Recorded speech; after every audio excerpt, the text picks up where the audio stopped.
और आपको बता दें कि दिल्ली के पूर्व मुख्यमंत्री अरविंद केजरीवाल की मुश्किलें बढ़ सकती है, क्योंकि अरविंद केजरीवाल के पुराने बंगले की जांच होगी। बड़ी खबर आपको बता रहे हैं, सेंट्रल विजिलेंस कमीशन ने बंगले की जांच के आदेश दिए हैं। बीजेपी विधायक विजेंद्र गुप्ता ने शिकायत दर्ज कराई थी और शिकायत दर्ज कराने के बाद अब देखिए उनकी मुश्किलें बढ़ती हुई नजर आएंगी। ये भी आपको बता दें कि 14 अक्टूबर 2024 को वीरेंद्र गुप्ता ने सीवीसी से शिकायत की थी। सीवीसी ने बंगले के नवीनीकरण की जांच के आदेश भी दिए थे। बहुत बड़ी खबर इस वक्त हम आपको बता रहे हैं कि क्या अरविंद केजरीवाल की मुश्किलें आने वाले समय में बढ़ने वाली, क्योंकि अब सेंट्रल विजिलेंस कमीशन ने बंगले की जांच के आदेश दे दिए। गणेश इस समय दिल्ली से पूरी जानकारी के साथ जुड़ चुके हैं। गणेश, फिलहाल ताजा अपडेट, क्योंकि बीजेपी की शिकायत पर जांच अब तेज होगी शीश महल को लेकर, जिसको लेकर देखिए सियासत भी चरम पर ही चुनाव के दौरान। गणेश, देखिए बीजेपी के उस समय के मुख्य जो विधायक थे विजेंद्र गुप्ता, उन्होंने रोहिणी से विधायक हैं, उन्होंने शिकायत की थी मुख्यमंत्री अरविंद केजरीवाल के आवास को लेकर।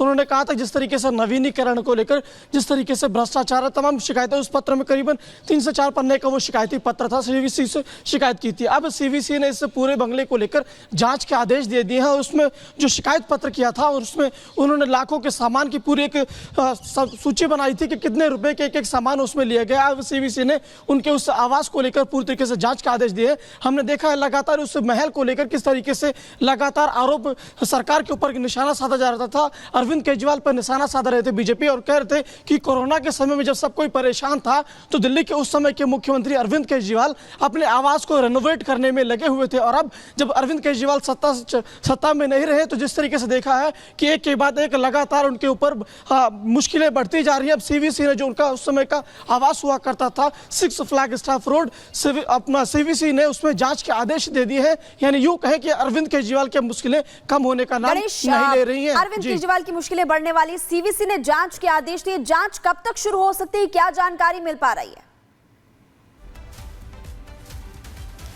देखिए देखने वाली बात होगी कि जांच कब तक शुरू हो पाएगी, लेकिन इस पूरे जो महल उनका आवास था उसको लेकर जांच के आदेश दे दिए हैं।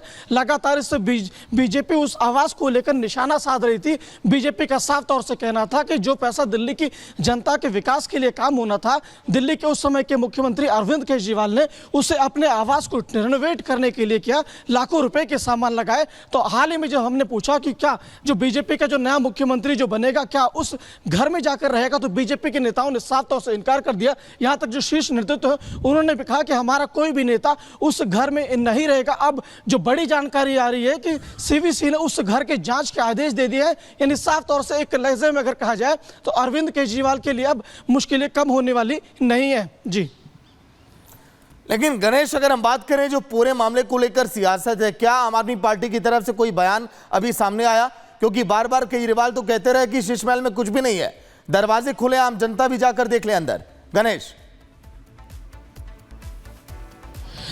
देखिए अभी तक आम आदमी पार्टी की ओर से इस पूरे मामले को लेकर कोई प्रतिक्रिया नहीं आई है।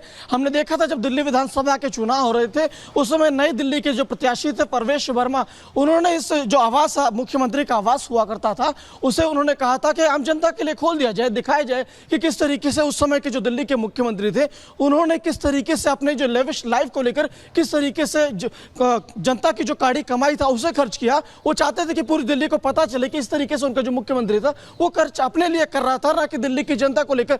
यानी साफ तौर से यूं कहें कि जो बीजेपी है दिल्ली विधानसभा चुनाव के दौरान पूरी तरीके से उनके घर से लेकर उनके तमाम कामों को लेकर निशाना साध रही थी। और आज जिस तरीके से देखें कि दिल्ली की सत्ता पर अब आम आदमी पार्टी नहीं है, तो दूसरी तरफ अब आम आदमी पार्टी या अरविंद केजरीवाल जो आम आदमी पार्टी के मुखिया है उनकी मुश्किलें कम होने का नाम नहीं ले रही है। सीवीसी ने जिस तरीके से जांच के आदेश दिए, हमने देखा था विधानसभा में जो नेता प्रतिपक्ष थे उस समय के विजेंद्र गुप्ता ने विधानसभा में इस मुद्दे को भी उठाया था कि कोरोना के समय में जब लोगों को दिल्ली में दवाई नहीं मिल रही थी, ऑक्सीजन नहीं मिल रही थी, कि किस तरीके से उस समय के दिल्ली के मुख्यमंत्री अरविंद केजरीवाल ने अपने इस जहां पे वो रह रहे थे 6 फ्लैग स्टाफ रोड पर, उन्होंने किस तरीके से अपने ऐशो आराम को लेकर पर्दे से लेकर टीवी से लेकर तमाम ऐसी लाखों की चीजें उन्होंने किया। और तमाम यहां तक यूं कहें कि जो सार्वजनिक जीवन के तमाम उनको कहा कि आम जनता को जब दवाई की जरूरत थी तो अपने घर को रेनोवेट करने में लगे थे।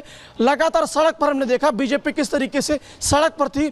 भारतीय जनता युवा मोर्चा के तमाम कार्यकर्ता उनके सड़क पर भी थे, तो तमाम इन चीजें हमने देखी थी। आवास तक वहां पहुंच गए थे, लगातार जो बैरिकेडिंग लगाई गई तो प्रदर्शन के दौरान बीजेपी के कार्यकर्ता वहां तक भी पहुंचे थे। तो तमाम हमने ये मामले देखे। आप बिल्कुल सही कह रहे हैं कि सियासत बहुत हुई थी और 14 अक्टूबर 2024 को विजेंद्र गुप्ता ने शिकायत भी दर्ज कराई थी। आपको याद होगा कि जब जीत हुई भारतीय जनता पार्टी की तो प्रधानमंत्री मोदी ने कहा था कि अब भ्रष्टाचार की सारी फाइल्स खुलेगी और जो पैसा जनता से लूटा गया वो पैसा जनता को वापस लौटाएंगे। यानी कि अब ना सिर्फ अरविंद केजरीवाल, आम आदमी पार्टी के और भी ऐसे नेता हैं जिनकी मुश्किलें आने वाले समय में बढ़ने वाली है। देखिए, आपने सही कहा, जब प्रधानमंत्री नरेंद्र मोदी जीत के बाद बीजेपी कार्यालय में पहुंचे थे तो उन्होंने साफ तौर से कहा था कि भ्रष्टाचार यहां पे बर्दाश्त नहीं किया जाएगा। बीजेपी ने उस समय, प्रधानमंत्री ने कहा था कि हम जीरो टॉलरेंस की नीति पर चलते हैं। तो यानी वो देखा जाए वो कड़ी अब शुरुआत हो गई है। अब एक के बाद एक वो पर्दे खुलेंगे और लगातार हमने देखा उसकी शुरुआत ये सीवीसी जो 6 फ्लैग स्टाफ रोड जहां पर उस समय के मुख्यमंत्री रहा करते, तो लगातार उसको लेकर शिकायतें भी की जा रही थी कि किस तरीके से दिल्ली के तत्कालीन मुख्यमंत्री ने अपना काम किया, चाहे मोहल्ला हो, जल बोर्ड हो, डीटीसी हो, तमाम वो फाइलें अब देखने को मिलेंगी। और यूं कहें सारी फाइल्स खुलने वाली है और अरविंद केजरीवाल की मुश्किलें बढ़ने वाली है। गणेश, आपने बहुत विस्तार से जानकारी दी। फिलहाल बहुत बहुत शुक्रिया जानकारी देने के लिए। 3 तस्वीरें हम आपको दिखा रहे हैं शीश महल की सीवीसी जांच।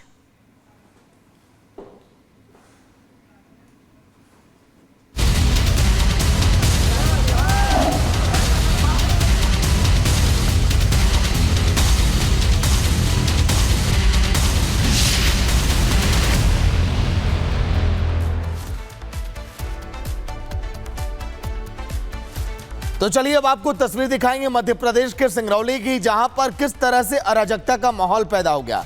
यहां पर 2 शख्स की देखिए मौत होती है।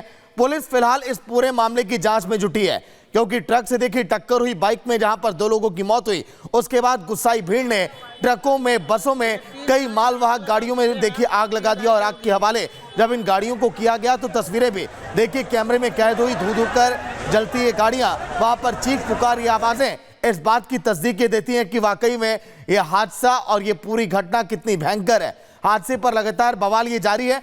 तस्वीरें जो सिंगरौली से सामने आई, पुलिस इस समय पूरे मामले की जांच में जुटी है। खौफनाक मंजर की तस्वीर आप देखिए, जब यह हादसा हुआ, वाहनों को जब आग के हवाले कर दिया गया। हादसे का जब वीडियो सामने आया तो वो भी आप देखिए।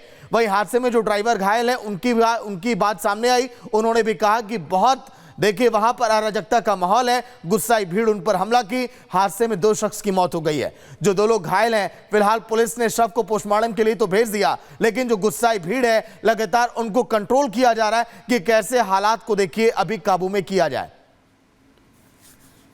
देखिए फिलहाल ये तस्वीरें जो हम आपको दिखा रहे हैं, जब ये ट्रक ड्राइवर यहां पर जा रहा था, लगे डैश कैम में रिकॉर्ड ये पूरा वीडियो है जो वहां पर कैमरा लगा था, कैसे बाइक सवार को टक्कर ही मारता है शख्स। उसके बाद दोनों बाइक सवार देखिए यहां पर गिर जाते हैं, दोनों शख्स की मौत होती है। और ड्राइवर किस तरह से बहुत तेज रफ्तार देखिए इस ट्रक की विधि, ये भी यहां पर दिखाई दे रहा है। लेकिन गुस्साई भीड़ यहां पर जब देखी कि ड्राइवर की यहां पर लापरवाही है, 5 से 6 बसें, कई सारी ट्रकें जिसको आग के हवाले कर दिया गया। और पुलिस अब फिलहाल पूरे मामले की जांच में जुटी है कि आखिर इस घटना की मुख्य वजह क्या रही है। पूरी खबर रिपोर्ट के जरिए।